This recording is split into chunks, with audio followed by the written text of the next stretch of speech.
Oh hey there, this video is the type we are just going to jump right into. So dear viewers, let's talk about The Court of Owls, Origin. I'm Andrew Lapomardo, your narrator, and this is Marvelous Videos. It's safe to assume that you and I are fans of the superhero genre because you are watching this video, and I am narrating it. Now, as two people who love superheroes, we have seen a plethora of villains, some cunning like the Joker, and some uber powerful like Darkseid. However, the DC Universe recently added a new group of villains to its long list, and they are the most fascinating group of villains that I have encountered recently. These people go by the name Court of Owls and are comprised of the most well-connected, richest, and most ancient families of Gotham.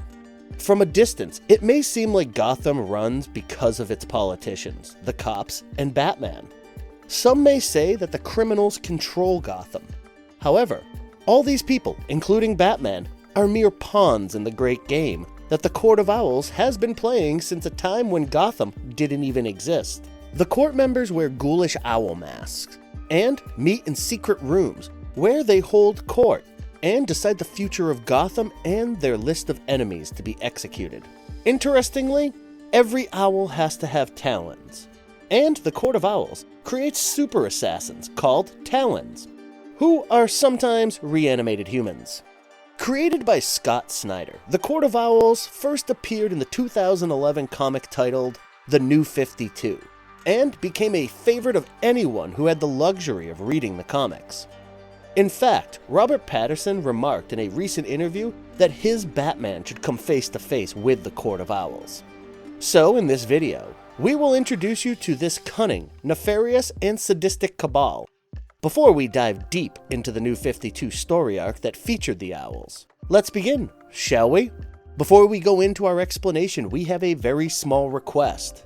If you like our content, please support us by subscribing to our channel. This is a small click for you, but for us, it means a lot. Thank you, and let's begin. But not too much time. Sleep well. Hey! The Court of Owls Origins. Anyone who knows Batman is aware that the city of Gotham is plagued with all kinds of crime, and the most unique criminals who can go to any extent to see their plans come to life. While some remain hidden behind masks, others show their faces to the world.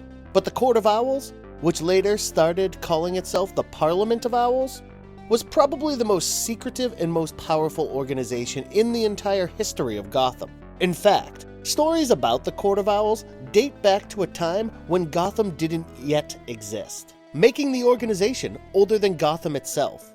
In reality, the court was a faction that splintered from the tribe of Judas, which in turn was a cult that worshipped a bat deity from the cosmos called Barbados. Back in the day, they were of the opinion that their deity, Barbados, could be summoned if a person was chemically altered using 5 cosmic metals. It wasn't long before they started to harvest the metal electrum from the depths of Gotham. Interestingly, electrum itself was formed from an element called Dionysium, which had several regenerative properties. With the help of electrum, the Court of Owls then started to create superhuman mercenaries and assassins called Talons. These assassins would eliminate anyone whom the Court of Owls deemed dangerous for their plans and criminal activities. These Talons would be groomed from a ripe age at facilities such as Haley's Circus, which was the same circus to which Dick Grayson belonged before Batman adopted him. The Talons had various methods of eliminating their targets. However, in the initial days, they would take their victims to the underground labyrinth of the court and torture them with drugged and poisoned water, or simply left them to wander amidst all the nothingness. In the end, a Talon would mercilessly kill the target in the act of mercy killing. That's some twisted poetic injustice, if you will. Assassination on assassination in years after years, the members of the initial Court of Owls became wealthy and powerful. So much so that the oldest houses and families of Gotham were started by the first Owls. By the time they were done, the members of the Court of Owls had consisted of Gotham's most well-connected and wealthiest families, who used their sphere of influence and power to turn the course of politics and control the city as per their own designs. As would have been expected, they were always in close rivalry with the Wayne family. In fact, Bruce's great-great-grandfather, Alan Wayne, was tortured to death by the Court of Owls. The court members almost always dressed in white clothes, and often possessed owl paraphernalia, such as pictures and architecture. Oftentimes, they even carried live owls under their clothing. So, how is it that an organization from the early 15th century was still remembered by people in the 21st century? Well, the legend of the Court of Owls was carried forward by a nursery rhyme. It read as, "Beware the Court of Owls, they watch all the time, ruling Gotham from a shadowy perch, behind granite and lime. They watch you at your health, they watch you in your bed. Speak not a whispered word of them, or they'll send the Talons for your head." And as Tyrone Lannister once said in the final episode of Game of Thrones, there's nothing in the world more powerful than a good story. Nothing can stop it, no enemy can defeat it. As a labyrinth.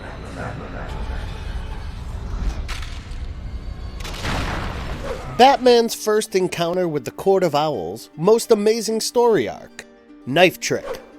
Bruce Wayne, Tim Drake, Damian Wayne, and Dick Grayson are present at Wayne Manor when Bruce is about to make some major announcements about the future of Gotham City and its development.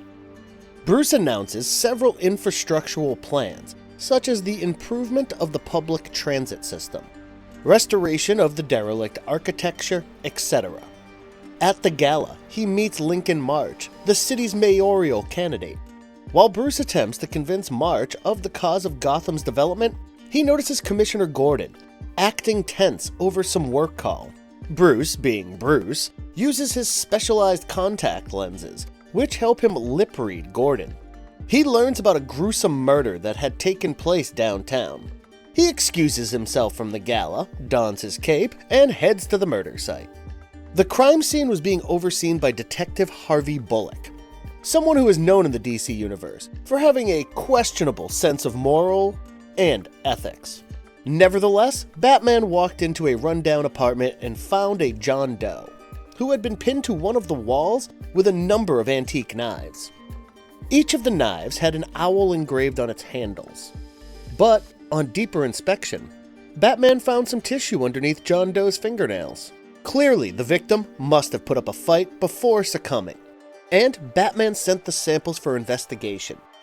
The room itself was filled with all kinds of paintings and reeked of painting supplies, but amidst these, he found a very distinctive odor. He could smell linseed oil, which was commonly used by painters to thin the paint. But the particular thing about the smell was that it was too strong, and way more than an experienced painter would use as a paint thinner. Batman ignited the wall, which burst into flames to reveal a shocking message which read, "Bruce Wayne will die tomorrow." Batman and Detective Bullock conclude that the man on the wall knew about an assassination attempt on Bruce Wayne, and wrote the message on the wall to warn him. But whoever was targeting Wayne had to be an inside man, or else they wouldn't be able to bypass Bruce's high-end security. To make things worse, Batman got a call from Alfred informing him that the tissue sample found in the dead man's fingernails belonged to Dick Grayson.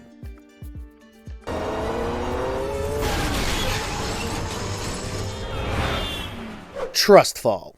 The following day, while Batman pursued a few high-profile thieves, Gordon examined the John Doe's body at the morgue. He contacted Batman, who created a holographic projection of the corpse in his Batcave. Batman noticed the corpse had several defensive scars on his hands and face. And, hearing this, Gordon was quick to conclude that the dead man was someone who trained fighters.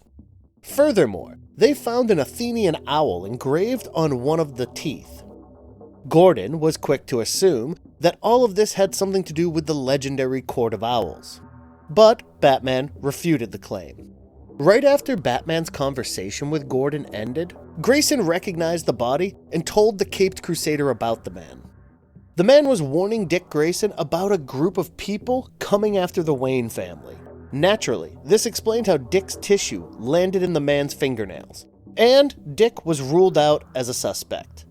Sometime later, Bruce met with the mayoral candidate, Lincoln March.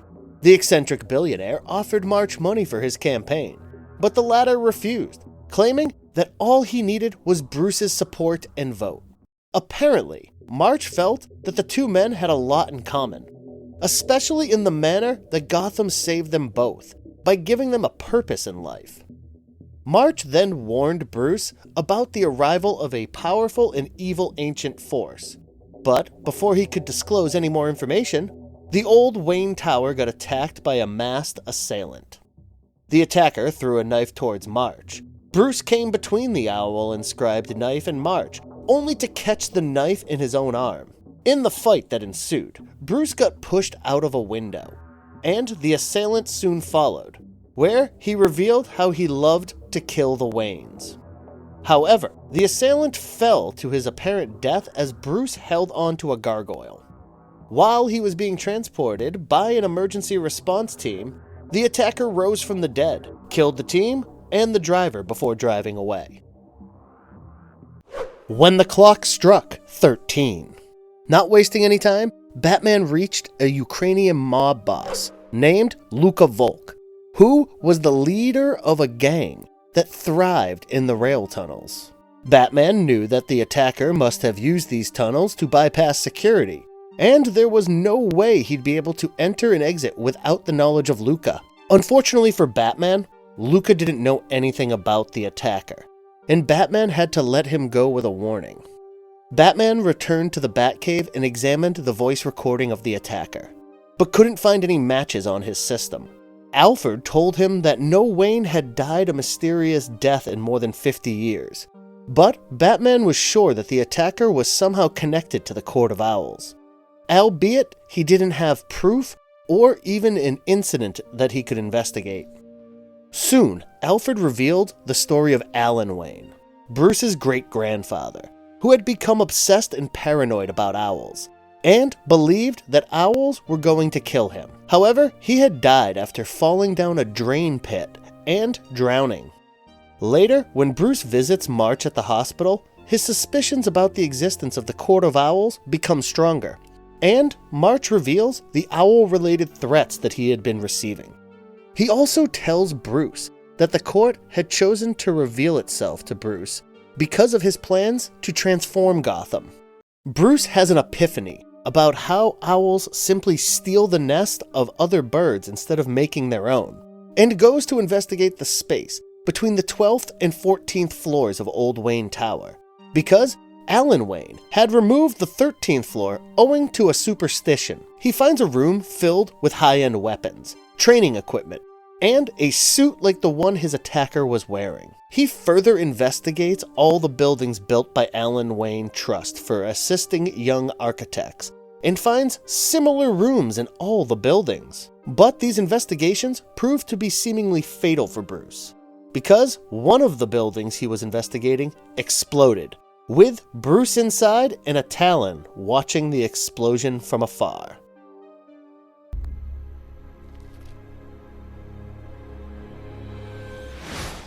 Batman's Obsession. Batman barely manages to escape the explosion by firing his grapple into a thin wall before disappearing into the night's darkness. Back at the Batcave, he is found resting, and Dick Grayson is fascinated on seeing his mentor not at work. Everyone was worried that Bruce had been overworking, and because of this, Alfred had drugged Bruce's drinks to force him to rest. Nevertheless, Bruce soon woke up and told Dick all about his research on the Court of Owls after the death of Thomas and Martha Wayne. It turns out that a younger Bruce had asked his father about the court, but Thomas had shrugged off their existence. But there had been signs, like an owl's nest in Wayne Manor's attic. After his parents' death, Bruce destroyed the nest and killed the owls. He began his investigation and started looking into Gotham's elite, only to find out that they all met at a private club that had an owl as the club's crest. He snuck into the club and found a secret room. Not only was it empty, but Bruce had tripped a booby trap that trapped Bruce inside for 7 days. Had it not been for Alfred, Bruce's obsession with disclosing the Court of Owls would have killed him. That day, he learned that emotion and working on a case didn't go hand in hand. Later, Batman heads to the place where Alan Wayne had drowned. But this proves to be one of Bruce's most terrible mistakes. At least, for the time being. A Talon appears behind Bruce and knocks him down. Later, he wakes up in the labyrinth and finds himself in the custody of 3 people wearing owl masks.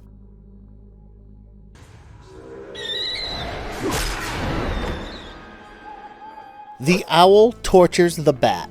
8 days pass by, and Gordon cannot find Batman. Despite that, he keeps the bat signal turned on to keep reminding criminals that Gotham's protector is out there, but also to remind the poor and destitute that Batman protects them. Batman finds himself trapped in a maze with no food or water. The only source of water before him is a huge owl-shaped fountain. But he wouldn't dare drink from the water, because he's rightly afraid that it might be drugged. He travels from one room to another, often finding the haggard images of the people who lost their lives to the maze, and sometimes finding 1,000 names of the members of the Court of Owls. Batman's sanity begins to dwindle because of his solitary confinement in a room full of dark secrets. While he battles his mental state and hallucinations, he's secretly being watched by a Talon.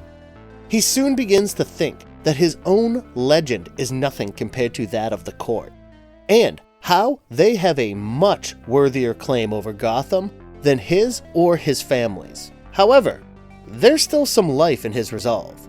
He's not completely lost, at least not yet. Having said that, his hallucinations begin to worsen. For instance, he sees his parents as an elderly couple and hugs them, only for them to turn into owls. His state kept worsening by the minute, and tired of listening to the story that the Court of Owls wanted him to listen to, he began shouting at the peak of his voice. What he didn't see was a Talon approaching him from behind and sticking a knife into Bruce's stomach. Once again, the Talon had shown mercy in the most merciless of ways. Back at the Gotham City Police Department headquarters, the bulb of the bat signal exploded because of overuse. All this seemed nothing less than an omen. Was Batman really dead? What lies under the ice? Despite the weakened and unstable hero of Gotham being stabbed, his miseries hadn't come to an end. The Talon brought Bruce before the court and asked what should be done next to the Batman, their greatest and most honorable foe. The room filled with cries of torture. People were shouting various methods, which could be used to torture the fallen knight. However, one little girl holding a doll shouted that he should be given more pain and killed slowly, and the Talon took it as his commandment. As the Talon beat Batman with all his savage force, Batman's eyes caught a glimpse of a picture of his ancestor, Alan Wayne. In the picture, old Alan was begging the Court of Owls to spare his life. And this sight was enough for Batman to overcome all his pain and internal injuries. He had to avenge his family members, who had been killed by the court. It wasn't before long that Batman was giving a tough fight to the Talon, while the members of the court began to flee with their lives. He warned the court of the consequences, and how he knows his city down to its very soil and water. Batman learned that the labyrinth was somewhere close to Gotham River because he could smell specific minerals from the owl fountain. Furthermore, he noticed that the room was made of white marble and was rich in potassium chlorite, a combustible compound.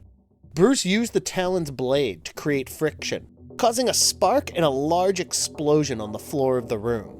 Bruce managed to escape the room through the hole and into the depths of the freezing Gotham River. Later, he is found by a little girl named Harper Row, who revives Bruce with her makeshift defibrillator. Somehow, he reaches the gates of the Batcave, where Alfred helps him. Somewhere else, the Court of Owl reanimates a dead Talon, using electrum, the life-giving metal. As Batman prepares himself to face the Court of Owls once and for all, the court is at work. The members are reanimating more Talons and preparing an army of Talons, with the intent of clutching the Bat and feeding on him.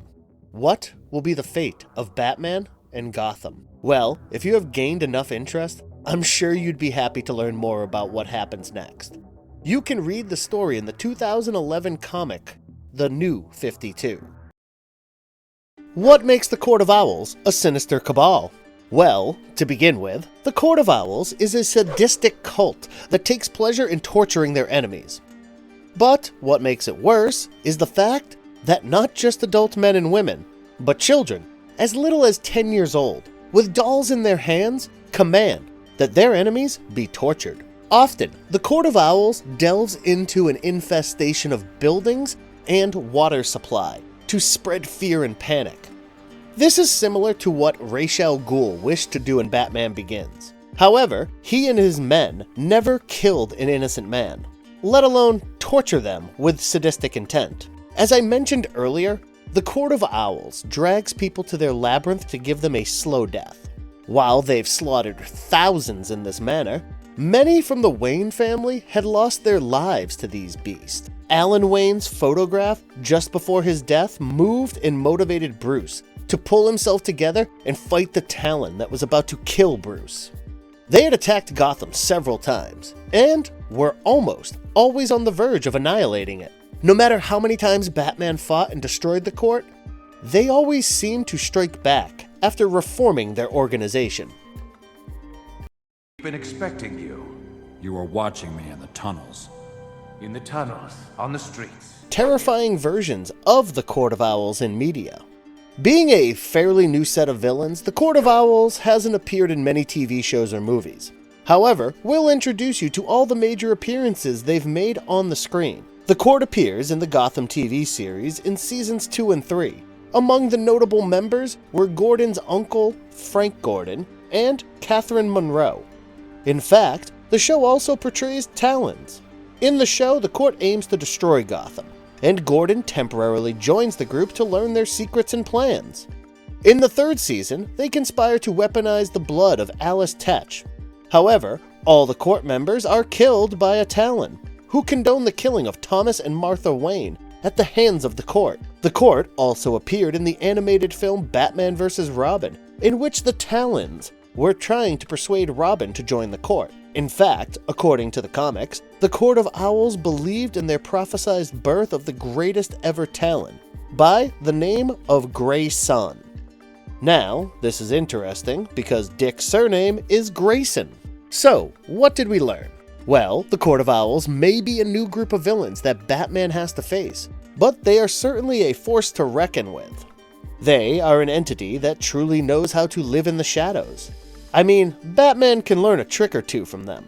And even though they worship a bat-like entity, they seem to have no qualms about killing Batman. We truly hope that one day we'll get to see Batman fighting the Court of Owls on the big screen. And if you liked our content, don't forget to leave a like and subscribe to us if you haven't already. Have a good one and stay safe. Thanks, everyone.